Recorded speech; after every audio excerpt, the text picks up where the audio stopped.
A prostituição e os bordéis estão frequentemente presentes na literatura. Quem não se lembra do Bataclan e Maria Machadão na obra de Jorge Amado? Ou da pobre Cândida Herêndida e sua avó desalmada, de Gabriel Garcia Marques? Ou ainda Rita Baiana e Pombinha, de Aloísio de Azevedo? O livro que eu vou apresentar para você hoje tem um bordel como pano de fundo, como cenário, porém um bordel bem diferente. Olá, sou Cristiane Azevedo, este é o canal Leitura de Abelha e apresento para você o livro A Casa das Belas Adormecidas, do escritor japonês Yasunari Kawabata.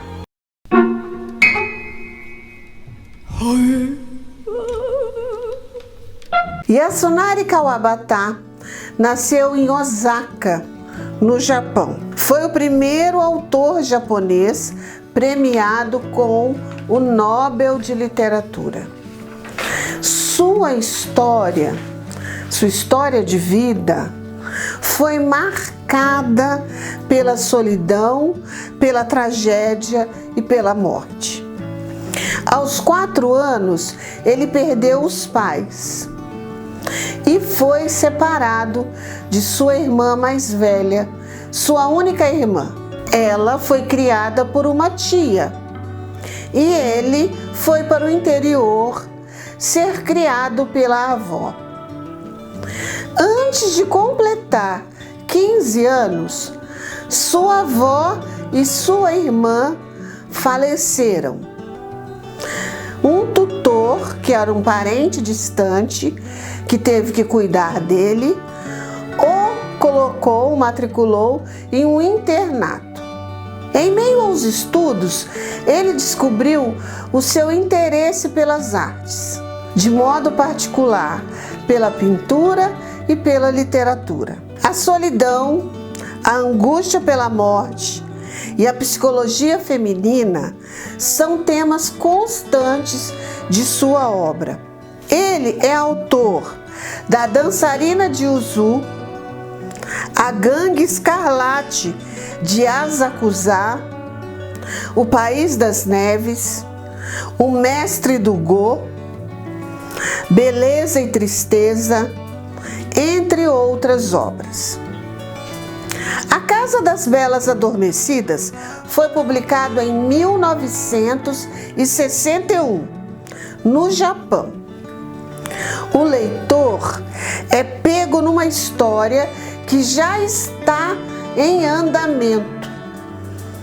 Eguchi, um homem casado de 67 anos, pai de 2 filhas, chega em uma suposta hospedaria para passar a noite com uma menina que já está sob efeito de um sonífero, a adormecida.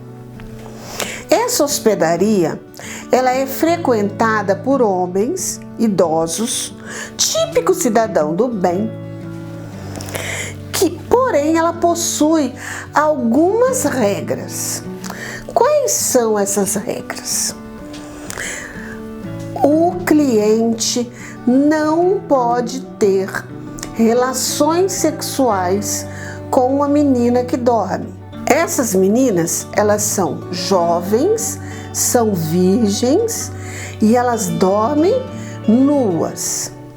Outra regra: não realizar brincadeira alguma de mau gosto com essas meninas adormecidas.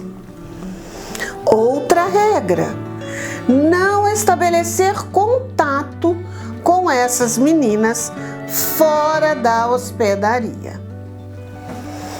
Cada noite que Eguchi passa na hospedaria, ele dormirá com uma garota diferente.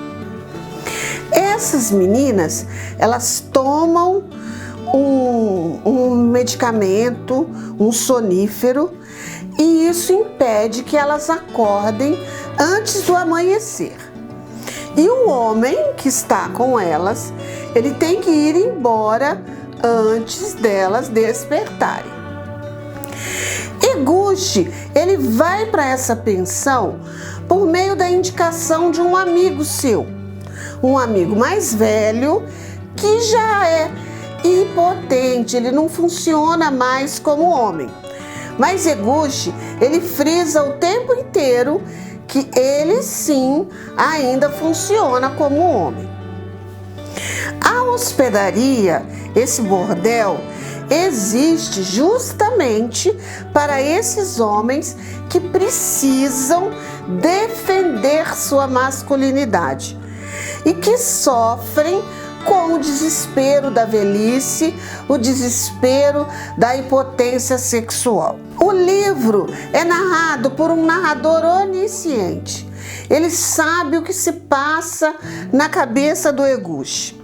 Ele conhece os pensamentos do Eguchi, que no livro inteiro é nomeado como o velho Eguchi, em contraste com as meninas, que são sempre chamadas de as jovens que dormem. Depois da primeira noite nessa hospedaria, nesse bordel, Eguchi demora uma semana para voltar.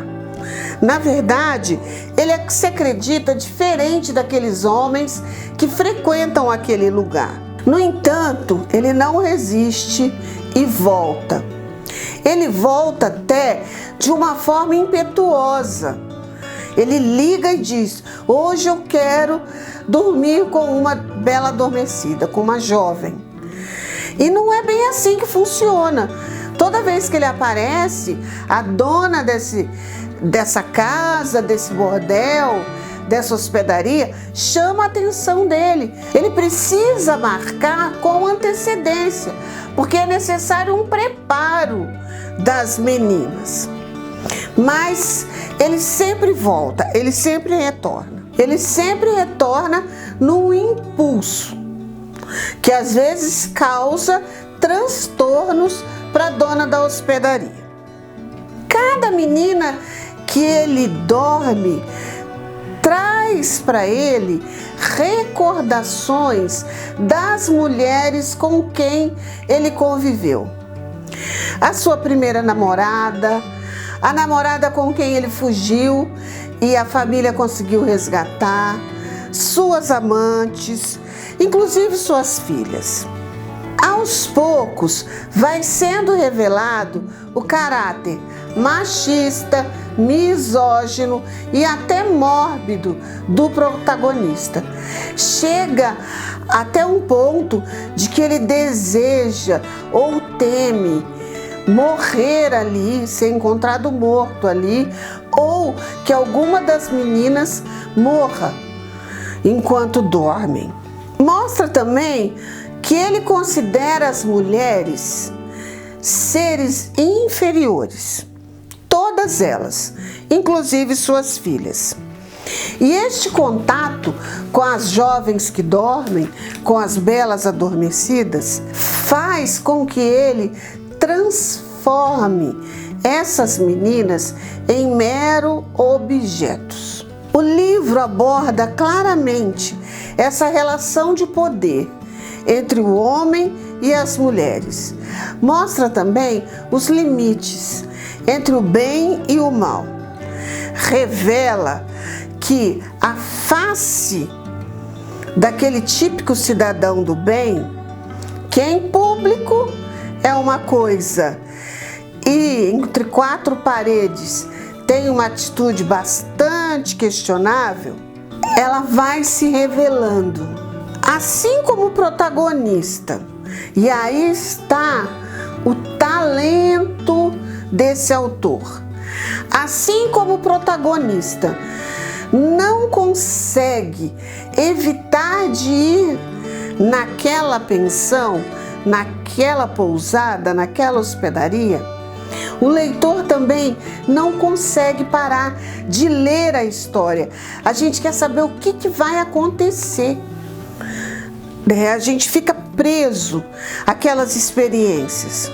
Ou pela curiosidade de saber qual será o destino do Eguchi, porque a gente é movido por essa curiosidade, o que vai acontecer com ele, se ele vai quebrar uma das regras daquela hospedaria, se ele vai se apaixonar por uma daquelas meninas. A cada momento a gente levanta uma suspeita. Se de repente ele vai encontrar uma das meninas e alguma delas é conhecida dele, a gente está sempre na expectativa. Seja por essa expectativa, por essa curiosidade, ou pela forma com que o autor escreve. Kawabata escrevia como quem pintava. As descrições desse livro são obras de arte, são quadros. A forma como ele descreve o quarto, a forma como ele descreve o som do mar, o barulho da chuva, as borboletas, as próprias meninas, as lembranças do protagonista e a forma como essas lembranças surgem. De repente ele se lembra de uma viagem de trem. Alguma coisa do nada ali naquele quarto faz ele viajar no tempo e lembrar-se de uma viagem de trem, do som do trem, da paisagem que ele via pela janela daquele trem. Até mesmo o jeito como o autor coloca o erotismo, que é um erotismo não explícito, que fica só na nossa criatividade.